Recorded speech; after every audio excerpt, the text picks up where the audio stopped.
जिंदगी जीना इतना आसान नहीं होता।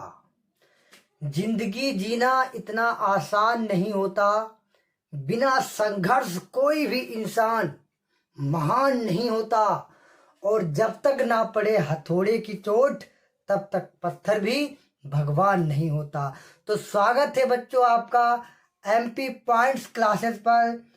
जैसा कि हमने आप लोगों के कमेंट को देखा है और उस कमेंट में लगभग में 90% बच्चों की एक कमेंट आ रही है कि सर आप क्लास 10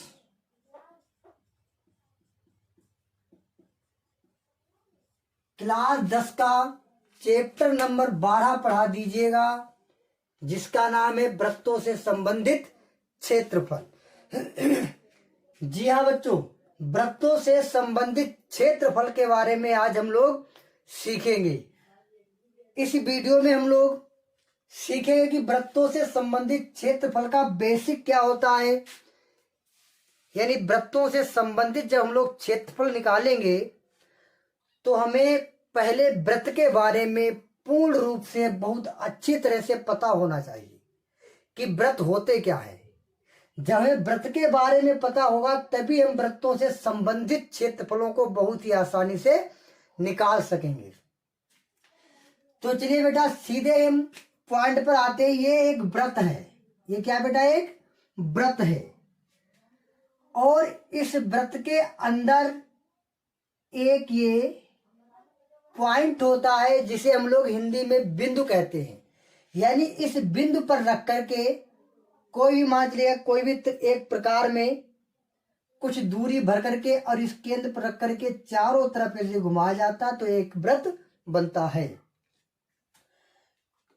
ये हमारा होता है केंद्र। क्या होता है बेटा, ये हमारा केंद्र होता है। यानी अगर हम बात करें कि ये बिंदु जो हमने बनाया है ये हमारा होता है केंद्र। क्या होता है बेटा, ये हमारा केंद्र होता है। अगर हम इस केंद्र से यहां तक, यानी ये जो पहिया जैसा आपको दिख रहा है ये बेटा होती है परिधि। क्या होती है बेटा, परिधि होती है। तो केंद्र से परिधि तक खींची गई रेखा को हम लोग त्रिज्या कहते हैं। क्या कहते हैं बेटा, त्रिज्या कहते हैं। यानी केंद्र से परिधि तक खींची गई रेखा को त्रिज्या कहते हैं। और एक बात ध्यान रखिएगा, केंद्र को हमेशा ओ माना जाता है, इसीलिए इसको इंग्लिश में लोग ओरिजिन भी कहते हैं। ये बिंदु ओ हो गया, यहां पर हमने मान लिया बिंदु ए है। तो ओ और ए, ओ और ए हमारे पास बेटा क्या हो गई, त्रिज्या। अगर आपसे को कहे कि ओ से लेकर के ए तक खींची गई रेखा क्या कहलाती है, तो ये बेटा हमारी वृत्त में कहलाती है त्रिज्या। बिल्कुल ही आपको समझ में आ रहा होगा। पहला पॉइंट हमने लिया है जिसको हम बिंदु ओ कहते हैं। बिंदु ओ से परिधि तक खींची गई रेखा को हम लोग त्रिज्या कहते हैं। ठीक लिख दिया, ओ ए बराबर हमारे पास क्या है, त्रिज्या है। अब अगर हम इसी बिंदु को यहां तक ऐसे बढ़ा दे, समझ रहे, यहां पर ए बिंदु था, यहां पर नाम दे दे हम ओ बी। अब ध्यान समझिएगा, यहां पर तो हमारा एक बिंदु है, ओ ए त्रिज्या अगर हमारी है तो ओ बी भी हमारी क्या होगी बेटा, एक त्रिज्या ही होगी। क्योंकि यहां पर भी केंद्र से लेकर के परिधि तक रेखा मिल रही है और केंद्र से लेकर के परिधि तक खींची गई रेखा को हम लोग त्रिज्या कहते हैं। और एक बात ध्यान रखिएगा, त्रिज्या को हम लोग किससे डिनोट करते हैं, आर से। त्रिज्या को आर से, इसलिए त्रिज्या को हम लोग इंग्लिश में रेडियस भी कहते हैं। अब ध्यान दीजिएगा इधर, यानी ओ ए भी हमारे पास त्रिज्या है और ओ बी भी हमारे पास त्रिज्या है। अब एक बात आपके दिमाग में आ रही होगी कि किसी भी वृत्त में अनेक त्रिज्याएं खींची जा सकती हैं। कैसे? अगर हम कोई लाइन यहां से लेकर के यहां तक अगर इस प्रकार खींच दें और इसका नाम हम दे दें सी, तो ओ सी भी हमारी क्या है बेटा? एक त्रिज्या है। ओ सी हमारी क्या है? एक त्रिज्या है, यानी कि रेडियस है। इतनी बात समझ रहे कि नहीं समझ रहे? यानी केंद्र से जितनी भी रेखाएं खींच सकते हैं हम परिध पर, वो सभी रेखाएं हमारी बेटा क्या कहलाएंगी? त्रिज्याएं कहलाएंगी। इतनी बात आप समझ पाए कि नहीं समझ पाए? या आप इस प्रकार समझ सकते हैं कि एक वृत्त में अनेक त्रिज्याएं खींची जा सकती हैं। बिल्कुल ही सही बात है, एक वृत्त में अनेक त्रिज्याएं खींची जा सकती। कैसे?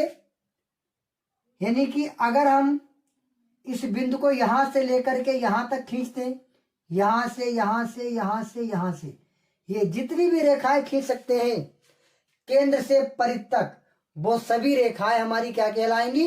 त्रिज्याएं कहलाएंगी। अब हम बात करते हैं कि ए और बी क्या है बेटा? ए और बी, ए बी हमारा क्या कहलाएगा? ए बी जो बेटा हमारा कहलाएगा वो हमारा कहलाता है व्यास। क्या कहलाता है बेटा हमारा? वो हमारा व्यास कहलाता है। क्या कहलाता है बेटा? व्यास कहलाता है। यानी परिध से परिध तक खींची गई रेखा को हम लोग व्यास कहते हैं, लेकिन इसकी एक शर्त रहती है, ये खींची गई रेखा हमेशा केंद्र से ही होकर के जाए। अगर केंद्र से होकर के जा रही है तो ये रेखा हमारी व्यास कहलाएगी। अब अगर बात करते हैं, कोई दूसरी रेखा खींच दे ऐसी, इसका नाम दे रहे पी आर, ये रेखा भी हमारी क्या कहलाएगी? व्यास कहलाएगी। क्यों? क्योंकि ये केंद्र से होकर के जा रही है, परिध के दोनों तरफ मिल रही है, तो रेखा हमारी ये कहलाएगी व्यास। अगर हम बात करें कि चित्र में पी आर क्या है, पी आर क्या है चित्र में, तो पी आर भी हमारा व्यास है और ए भी हमारा भी व्यास है। और व्यास को हम लोग प्रदर्शित किस प्रकार करते हैं? तो ध्यान दीजिएगा,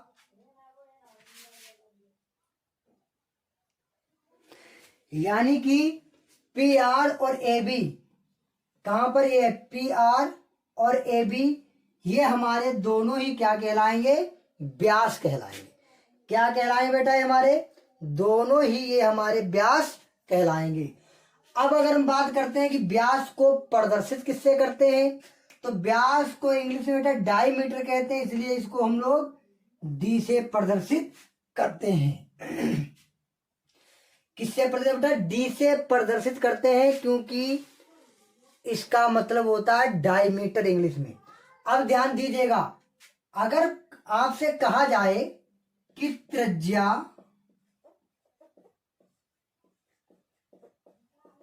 और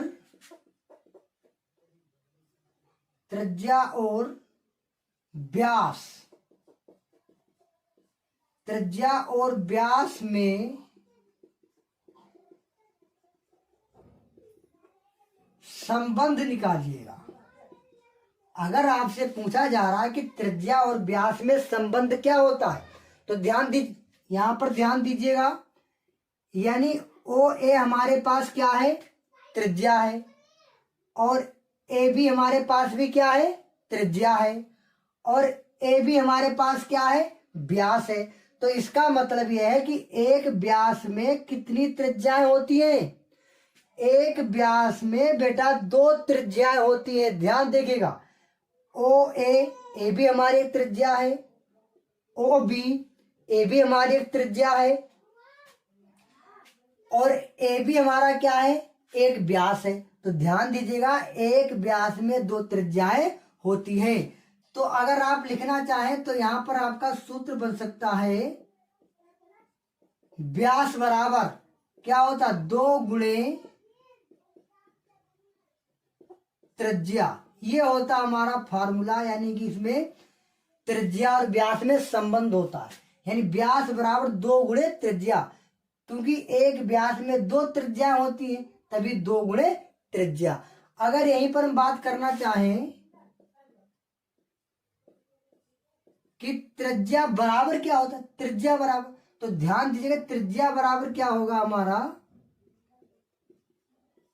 व्यास बटे 2। ये बात ध्यान रखिएगा, व्यास बराबर होता 2 गुणे त्रिज्या और त्रिज्या बराबर होता व्यास बटे 2। इतनी बात बताइए समझ में आई कि नहीं समझ में आई। और पहिया जैसा जो हमें दिख रहा है ये हमारी होती है परिधि। अब हम बात करते हैं जीवा की। किसकी बात करें बेटा, अब हम बात करेंगे जीवा की, कि जीवा क्या होता है। तो एक बात ध्यान दीजिएगा, इसी चित्र की बात कर रहे हैं। अगर यहां पर हम कोई भी एक रेखा ऐसे खींच दे रहे हैं, कोई भी, हमने मान लिया इसका नाम है यम और जहां पर ये मिल रही है उसका नाम है यन, यानी हमने यम यन एक वृत्त पर एक रेखा खींची। बस यही यम यन रेखा जो है वो हमारी बेटा जीवा कहलाएगी। ध्यान दीजिएगा, जो हमने यमन जो एक रेखा खींची है ये यमन रेखा ये हमारी एक जीवा कहलाएगी।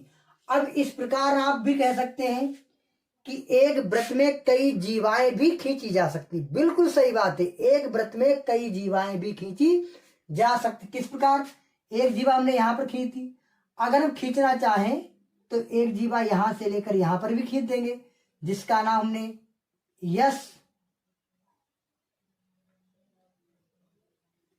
ले रहे, यक्ष हमने नाम ले लिया। ये भी हमारा क्या है, ये भी हमारा एक जीवा है। अगर आपसे पूछा जाए कि वृत्त में सबसे बड़ी जीवा कौन सी होती, तो आप देखेगा ध्यान से, यहां पर जीवा खींची, इसके ऊपर बढ़ाते जाएंगे, इसके ऊपर जितना ही हम पॉइंट ऊपर की तरफ बढ़ाते जाएंगे वैसे ही जीवा की लंबाई बढ़ती चली जाएगी। लेकिन कहां तक लंबाई बढ़ती चली जाएगी, केवल केंद्र तक। अगर हम लोग जैसे ही केंद्र पर पहुंचेंगे तो वैसे ही यही वाली हमारी जीवा जो होगी वो हमारी क्या कहलाएगी, सबसे बड़ी जीवा कहलाएगी, जिसका हम नाम दे रहे हैं बाई जेड। यानी बाई जेड भी हमारी एक क्या है, बाई जेड भी हमारी एक जीवा है। लेकिन ये कौन सी जीवा है, ये हमारी सबसे बड़ी जीवा है। यानी बाई जेड जो है वो हमारे पास क्या है, बाई जेड भी हमारे पास एक जीवा है।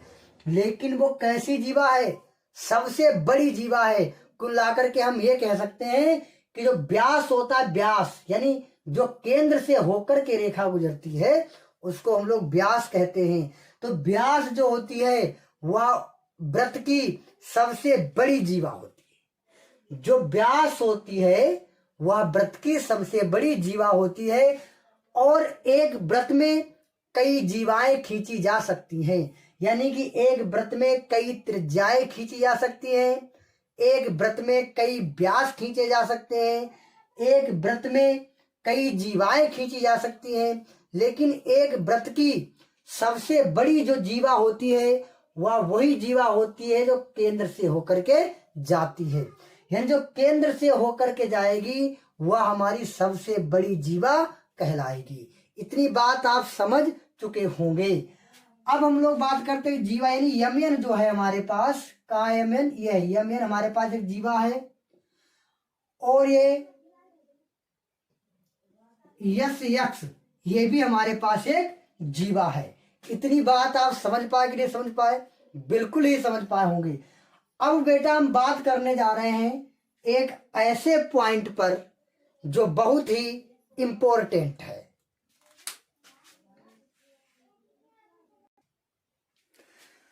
अब बेटा हम बात करेंगे कि वृत्त से संबंधित क्षेत्रफल हमको पढ़ने हैं।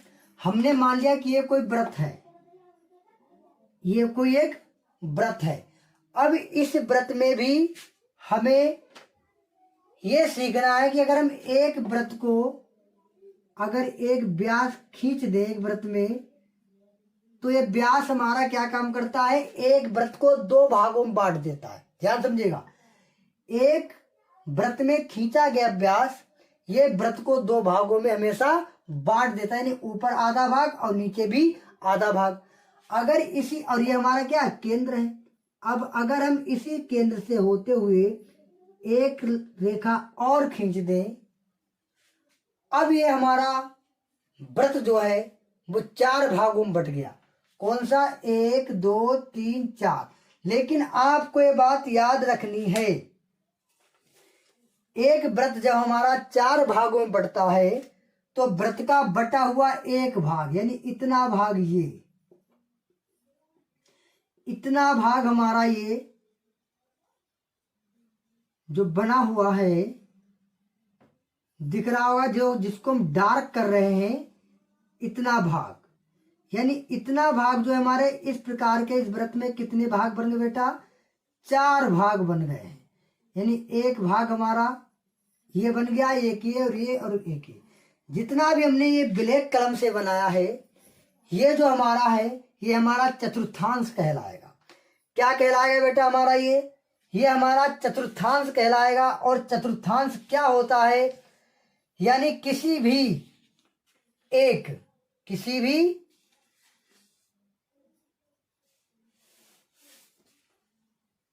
वृत्त का कटा हुआ एक भाग, ये हमारा कहलाता है चतुर्थांश। ये हमारा चतुर्थांश कहलाता है। ठीक है, एक भाग, कितना भाग? जितना हमने डार्क कर रखा है ये भाग हमारा क्या कहलाता है? चतुर्थांश। इस प्रकार आप समझिएगा कि एक त्रिभुज में कितने चतुर्थांश होते हैं बेटा? 4 चतुर्थांश होते हैं। एक ये होता है, दूसरा ये होता है, तीसरा है और चौथा ये। एक त्रिभुज में कितने चतुर्थांश होते हैं? 4 होते हैं। और ध्यान रहेगा, आपको ध्यान रखना है, चतुर्थांश में जो हमेशा कोण बनता है वो हमारा 90 डिग्री का, यानी कोण जो हमारा बनेगा चतुर्थांश में वो हमेशा ही हमारा 90 डिग्री का कोण बनेगा। किस प्रकार देखेगा ध्यान से? ये चतुर्थांश है, आप जानते हैं यहाँ पर एक सीधी लाइन पर जो कोण बनता है हमारा वो बेटा 90 डिग्री का ही बनता है। इतनी बात समझ रहे कि नहीं समझ रहे? ये जो हमारा यहाँ पर जो कोण बन रहा है सीधी लाइन पर जो लंब दिख रहा तुम्हें इस प्रकार, तो यहाँ पर कोण कितने डिग्री बनता है? 90 डिग्री का।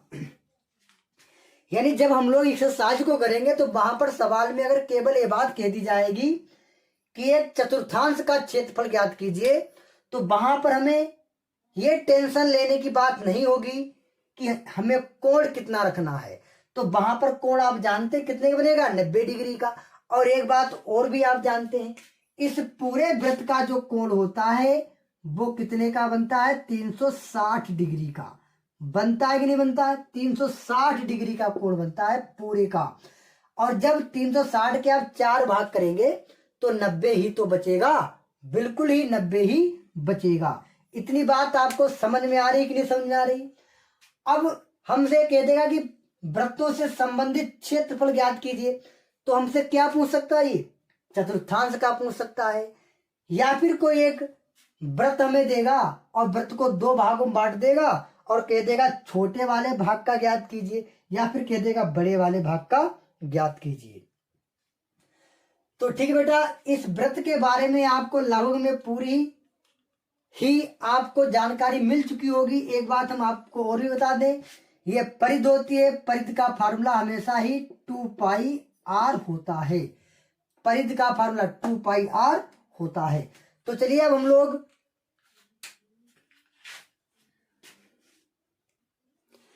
ठीक है, हम लोग इसी वीडियो में समझ ले रहे हैं कि इस चैप्टर में कौन से फार्मूले प्रयोग होने वाले हैं, यानी कौन से सूत्र लगने वाले हैं। तो पहला सूत्र है कि वृत्त की परिधि। जैसे कि अगर आपको वृत्त दिया जाएगा और उसमें वृत्त की त्रिज्या r दे देगा, r मान लीजिएगा कुछ भी उसने दे दिया, r बराबर 5 सेंटीमीटर दे दी मान लीजिए आप, और कह देगा कि वृत्त की परिधि ज्ञात कीजिए। तो 2 का मान तो 2 रहेगा, और गुणे पाई का मान 22/7 रहेगा, और गुणे r का मान 5 हो जाएगा, और इसको हल कर देंगे हमारे पास वृत्त की परिधि का मान आ जाएगा। इसी प्रकार अगर हमसे कहेगा कि वृत्त का क्षेत्रफल ज्ञात कीजिए, तो पाई का मान तो हमारे यही रहेगा 22/7 ही, r का मान जो भी दे दे, हमने मान लिया 7 दे दिया तो 7, और 2 बार 7 लिखना पड़ेगा। क्यों? क्योंकि r² है। और फिर इसको सोल्व कर लेंगे और हमारे पास क्षेत्रफल का मान आ जाएगा। इसके बाद में अगला फार्मूला है कि वृत्त के चाप की लंबाई। अगर हमसे कहेगा कि वृत्त के चाप की लंबाई ज्ञात कीजिए, तो हमें वृत्त के चाप की लंबाई थीटा बटे 360 गुणे 2 पाई आर का सूत्र लगाना है। अच्छा, कैसे, ध्यान दीजिएगा। हमें थीटा का मान देगा, क्या दे सकता, कुछ भी। थीटा बराबर 60 डिग्री दे सकता है, 45 दे सकता है, 90 दे सकता है, ठीक है, 30 दे सकता है। ऐसा कोई मान देगा थीटा का, तो जहां पर थीटा है वहां पर 30 डिग्री या 60 डिग्री जो भी दिया वो लिखेंगे और नीचे 360 ही लिखेंगे। और यहाँ पर क्या कर देंगे 2 पाई आर, 2 तो 2 लिखेंगे, पाई का मान ये रखेंगे 22 के साथ, और आर का मान जो भी दिया जाएगा उसको रख करके सोल्व कर लेंगे। इसके बाद में बात कर रहा है कि नंबर 4 की, कि त्रिज्यखंड का क्षेत्रफल। अगर बेटा हमें त्रिज्यखंड का क्षेत्रफल निकालना है, तब भी हम थीटा बटे 360 गुणे पाई आर स्क्वायर। एक बात ध्यान समझिएगा, यहाँ पर चाप की लंबाई कह रहा है तो यहाँ पर लिखेंगे 2 पाई आर। ध्यान से याद करिएगा, जब चाप की लंबाई कहेगा तो यहाँ पर 2 पाई आर लिखा जाएगा, यानी इसकी वृत्त की पूरी परिधि लिखी जाएगी। जब बात कहेगा क्षेत्रफल की, तो क्षेत्रफल के लिए थीटा बटे 360 गुणे पाई आर स्क्वायर लगाना पड़ेगा, क्योंकि क्षेत्रफल के लिए पाई आर स्क्वायर ही होता है। अब बात करते हैं 5वें फार्मूले की, जिसमें लिखा दीर्घ वृत्तखंड का क्षेत्रफल। दीर्घ मीन्स क्या होता, बड़े, यानी एक वृत्त जो होगा, आप पहले समझिएगा, एक कोई वृत्त होगा और हमने मान लिया उसको हमने ऐसे 2 भागों में बांट दिया। अब ये कह रहा दीर्घ वृत्तखंड का क्षेत्रफल, तो जो अधिक होगा वो हमारा कहलाएगा दीर्घ, जो छोटा होगा वो हमारा कहलाएगा लघु। इतनी बात समझ नहीं समझ रहे? यानी दीर्घ वृत्तखंड का क्षेत्रफल, अगर हमें दीर्घ वृत्तखंड का क्षेत्रफल निकालना होगा तो हम उसमें क्या लगाएंगे, पाई आर स्क्वायर और माइनस का लघु त्रिज्यखंड का क्षेत्रफल, ये फॉर्मूला लगा देंगे और हमारे पास आंसर आ जाएगा। अब बात करते हैं प्रश्न नंबर 6 पर, कि दीर्घ वृत्तखंड का क्षेत्रफल। अभी कह रहा था दीर्घ वृत्तखंड का क्षेत्रफल, तब भी हम लगाएंगे। यहां पर कुछ गलत लग रहा है हमें, यहां पर दीर्घ वृत्तखंड नहीं त्रिज्यखंड होगा बेटा, सॉरी, यहां पर जो है हमारा त्रिज्यखंड होगा, दीर्घ त्रिज्यखंड का क्षेत्रफल। तो लिखेंगे पाई आर स्क्वायर माइनस का लघु त्रिज्यखंड का क्षेत्रफल, ठीक है, क्योंकि त्रिज्यखंड होगा ना, तभी यहां पर लिखा है लघु त्रिज्यखंड का क्षेत्रफल। और जब बात करेगा दीर्घ वृत्तखंड का क्षेत्रफल, तो जब दीर्घ वृत्तखंड का क्षेत्रफल होगा तब भी पाई आर स्क्वायर और लघु वृत्तखंड का क्षेत्रफल, यानी छोटे वाले वृत्तखंड का क्षेत्रफल माइनस कर देंगे और हमारे पास दीर्घ वृत्तखंड का क्षेत्र आ जाएगा। यानी अगर हमें दीर्घ वृत्तखंड का क्षेत्रफल निकालना है तो यहाँ क्या लिखेंगे, पाई आर स्क्वायर। और पाई आर स्क्वायर क्या हो गया हमारा, पाई आर स्क्वायर हो गया हमारा इस पूरे वृत्त का क्षेत्रफल। इस पूरे वृत्त के क्षेत्रफल को पाई आर स्क्वायर से लिखते हैं, समझ रहे हो। और घटाना किसका, लघु वृत्तखंड का, और इस लघु वाले का माइनस कर देंगे।